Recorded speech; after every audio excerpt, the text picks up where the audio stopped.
Naquele tempo, quando Jesus saiu a caminhar, veio alguém correndo, ajoelhou-se diante dele e perguntou: Bom mestre, que devo fazer para ganhar a vida eterna?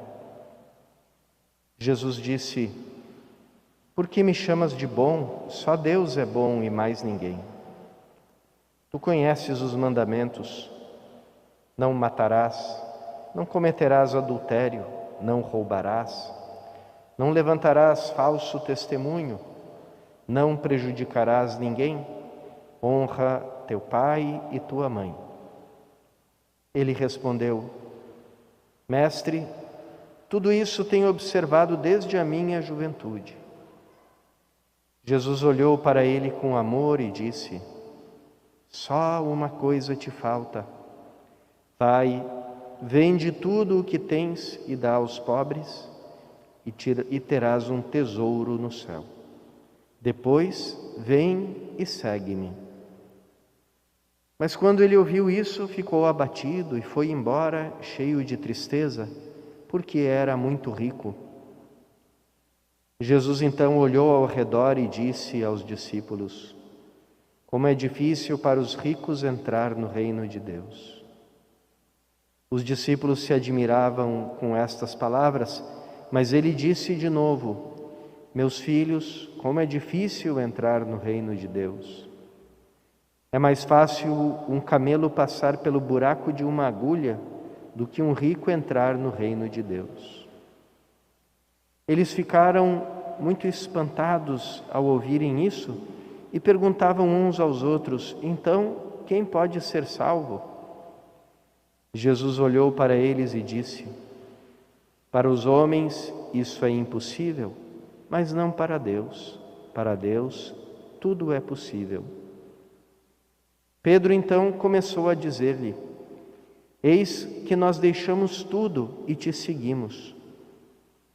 Respondeu Jesus: Em verdade vos digo, quem tiver deixado casa, irmãos, irmãs, mãe, pai, filhos, campos, por causa de mim e do Evangelho, receberá 100 vezes mais agora, durante esta vida, casa, irmãos, irmãs, mães, filhos e campos, com perseguições, e no mundo futuro a vida eterna. Palavra da salvação. Queridos irmãos e irmãs, o Evangelho segundo São Marcos é o Evangelho dos olhares de Jesus. Ele nos reporta a memória de São Pedro. Foi escrito em Roma por São Marcos, que era o secretário, por assim dizer, de São Pedro. E ali aparecem umas memórias muito de testemunha ocular. E uma das coisas que mais aparecem no Evangelho segundo São Marcos são esses olhares. Pedro tinha uma lembrança muito viva do olhar de Jesus. Por isso, no texto grego dos Evangelhos, do Evangelho de São Marcos, existem muitos modos de olhar. Jesus olha para o alto, Jesus olha em torno. Aqui, nesse Evangelho, tem 3 olhares. Tem o olhar para dentro, que é aquele que Cristo dirige a esse jovem, a esse homem que foi procurar ele. Diz o verbo grego do Evangelho: olhou dentro, emblepen, olhou dentro dele. E olhou para ele com amor. Depois Jesus olha em torno, olha para todos os discípulos, quando ele quer dar um ensinamento que eles gravem muito na memória. E depois, pela 3ª vez, Cristo olha fixamente para eles, quando ele diz que a salvação para os homens é impossível, mas não para Deus, porque para Deus tudo é possível. Esse Evangelho marca, com esses olhares, a passagem do Antigo Testamento para o Novo, a lógica do Antigo Testamento está toda aqui. Feliz o homem que cumpre os mandamentos de Deus, que é fiel aos mandamentos. Ele vai possuir tudo o que existe de bom nessa vida em recompensa pela sua fidelidade. A família, casas, campos, riquezas, prosperidade, tudo isso é prometido para aquele que é fiel aos mandamentos de Deus. Mas esse jovem, como tantos jovens, e a juventude justamente um momento de se colocar perguntas sobre o sentido da vida.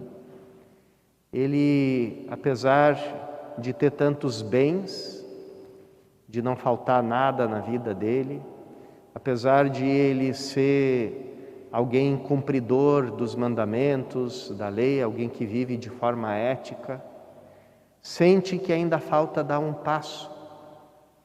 E por isso ele recorre a Jesus. E é interessante que a atitude dele é como que uma atitude aflita, quase desesperada. Ele sai correndo atrás de Jesus e se ajoelha diante dele. Uma atitude que a gente vê muito poucas vezes na narrativa dos evangelhos. Cristo lembra a ele os preceitos da lei, principalmente aqueles que dizem respeito ao próximo. E ele declara que tudo isso ele já cumpriu.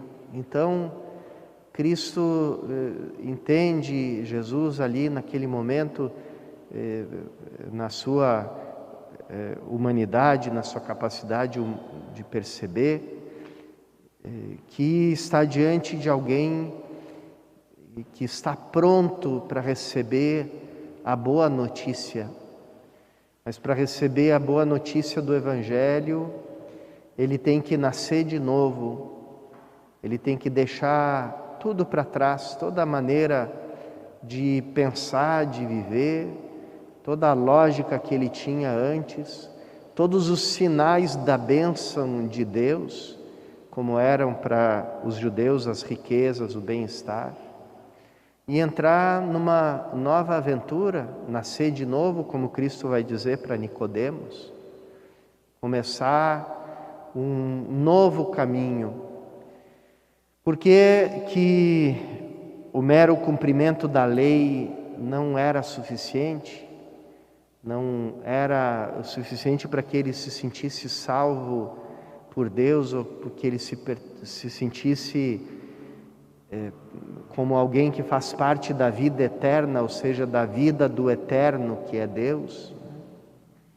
Porque mesmo que alguém viva de forma correta, mesmo que alguém não experimente nenhum grande drama, nenhum grande problema na sua vida, existe ainda uma coisa que constitui a nossa prisão. É aquela prisão do próprio eu, esse eu do homem velho que fica procurando a si mesmo em todas as coisas, e fica procurando se autoafirmar em tudo. E o homem velho se autoafirma não só naquilo que a gente chama as coisas materiais. A gente, com uma linguagem meio dualista, às vezes a gente fala dessa maneira, né? As coisas materiais. Mas também procura se autoafirmar no mundo da religião e na vida espiritual, por meio da prática das virtudes, da oração, vai levantando um monumento a si mesmo, um monumento à própria santidade, e vai colocando toda a sua confiança não em Deus, mas nas suas próprias boas obras.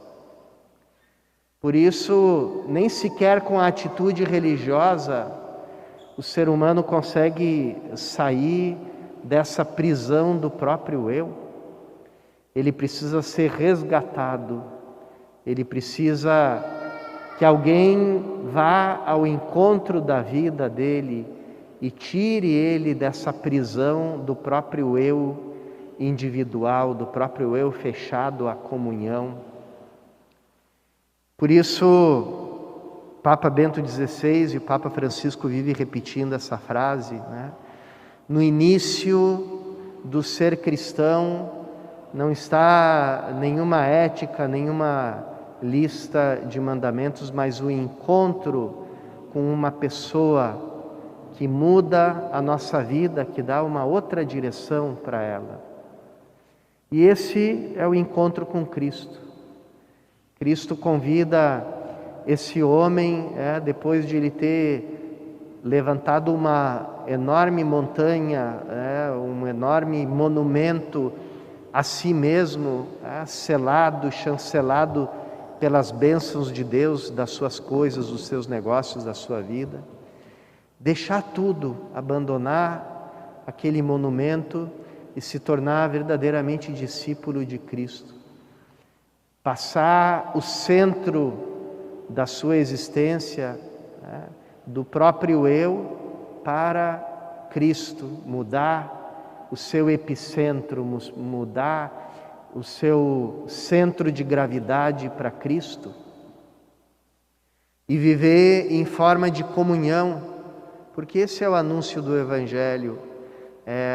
Cristo, por meio dele, nós entramos nessa grande comunhão que é revelada só no Novo Testamento, a comunhão do Pai, do Filho e do Espírito Santo. Uma vida, um modo de ser marcado pela comunhão. Esse é o grande salto e a grande novidade do Evangelho que Cristo convida esse jovem a dar. Mas esse jovem se sentiu ainda tão ligado, tão escravizado na forma antiga de viver, na forma como o próprio homem velho vive a sua religiosidade, que não conseguiu, saiu de lá abatido, saiu triste, não saiu feliz daquele encontro, não saiu dizendo: que bom que eu não fiz essa bobagem de deixar tudo e seguir esse homem. Pelo contrário, sai triste, triste com os seus próprios apegos, triste com a prisão do próprio eu que ele não é capaz de abandonar. Quando isso acontece, os discípulos dizem, às vezes talvez um pouquinho se gabando, né? Pedro fala: olha, nós não fizemos assim, nós conseguimos, né? Nós deixamos tudo para te seguir. E aqui Cristo anuncia que quem segue a Ele não perde nada, só ganha. E ganha 100 vezes mais daquilo que tinha perdido. Porque aquele que vive centrado no próprio eu, ele tem uns poucos vínculos com algumas pessoas, né, da família dele, dos conhecidos, tem alguns poucos bens aos quais ele se agarra na sua vida, coloca a sua segurança. Mas quem segue a Cristo tem o mundo inteiro como casa e tem todos os seres humanos como irmãos e irmãs. Ganha uma grande família na qual estão não só os seus parentes de carne, mas todas as pessoas, e de modo especial aqueles que fazem parte da igreja, dessa grande família nascida, renascida de modo virginal nas águas do batismo, quer dizer, de modo livre. Uma família que não sente essa escravidão que às vezes acontece nos vínculos, que a gente não tem por onde escapar, mas que ela é toda feita de liberdade, de um abraço livre e amoroso nos nossos irmãos e irmãs em Cristo. Isso, irmãos e irmãs, não é teoria, é aquilo que a gente verifica, aquilo que a gente vive na nossa vida de fé. Sempre lembro daqueles encontros tão bonitos, né, das jornadas mundiais da juventude, vendo aqueles jovens de diversos países, raças, culturas diferentes, que não falavam a língua um do outro, mas se entendiam perfeitamente e estavam juntos ali com alegria, descobrindo, como quem descobre um irmão querido que você não sabia que existia, e vivendo num amor tão grande, numa acolhida tão grande, numa alegria, numa felicidade tão grande, que é preciso testemunhar isso ao vivo, não é possível descrever. Essa, irmãos e irmãs, é já no nosso mundo a riqueza de quem abraça o Evangelho, de quem começa a seguir a Cristo, renunciando ao homem velho e à sua maneira limitada, escrava de viver, e começando a viver como filhos no Filho, Jesus Cristo, que nos faz filhos do Pai pelo Espírito Santo que Ele derrama sobre nós. Vamos pedir a Jesus sabedoria encarnada nessa comunhão, nessa Eucaristia, que Ele abra cada vez mais os nossos olhos para percebermos a riqueza dessa grande família e da nova vida do Evangelho que Ele tem a nos oferecer.